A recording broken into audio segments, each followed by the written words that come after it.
There was an existing historic building on the site, and we had to have an archaeologist on site with us because they thought we'd find some European artefacts.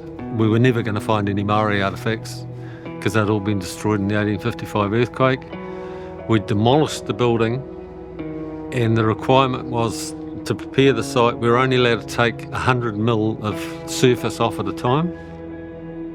I was actually standing on site next to the digger, and he scraped, and a piece of punga flew up in the air. And the archaeologist standing next to me said, "Stop!" That was it.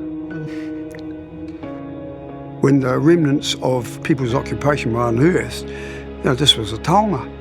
And so we needed to come to grips with it. It was absolute physical evidence of wharepunga and that Māori architecture to create those sleeping huts. Once stuff started appearing, then of course the whole project changed. I became deeply involved in discussions, both with David as representing the developers and Liz representing mana whenua, trying to develop the project from there. The key really was the relationship with David. He was the decision maker. I thought, oh shit. I'd sold most of the apartments, had spent about 5 million, and there was no future. But I thought it was great. We were finding history, and I thought this was it wasn't too good for my investors. But I thought it was really good. Sam and June and Liz and all of them, we just got on like a house on fire.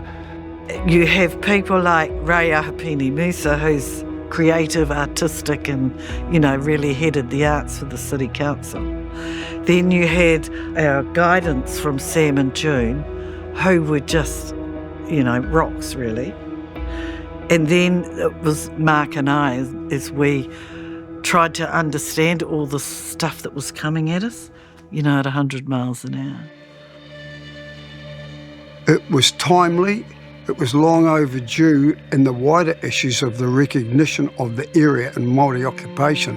There were those people, many people who were oblivious, and that's understandable, to the long ancient history of this area.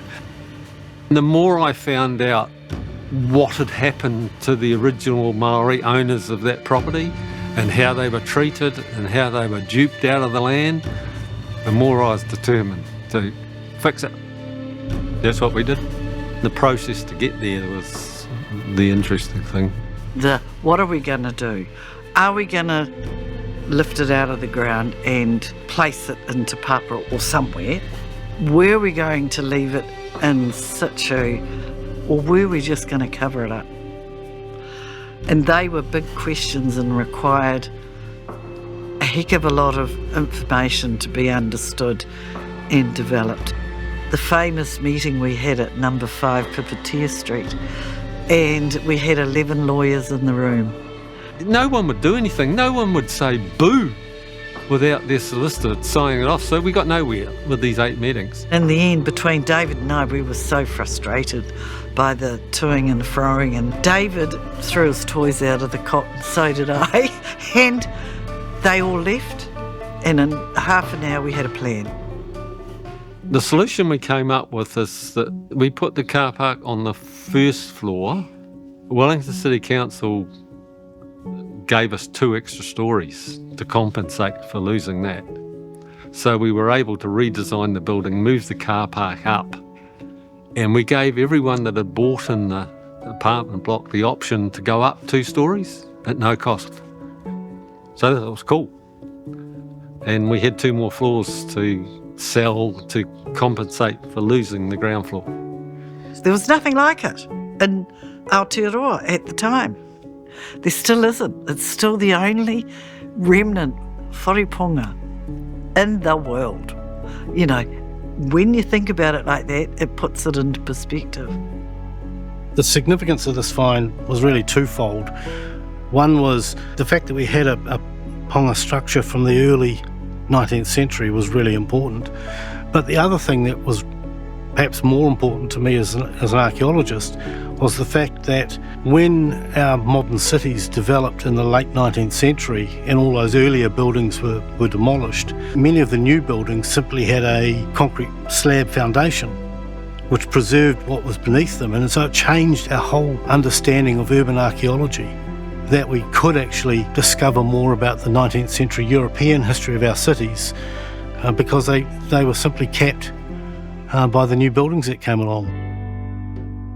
I'm quite chuffed what we achieved, that everyone was happy, and I feel like I righted a wrong. Those early colonialists that just ripped them off, and I sort of put something back. So I was quite pleased about that. And we got a building, we achieved our aims. The thing that knitted us all together, we believe, is a thing called Wharewaka. This is really key. It is about how we all connected and really connected. From a Te Ao Māori perspective, we call it Wharewaka. And so it really worked. It really worked with all of us.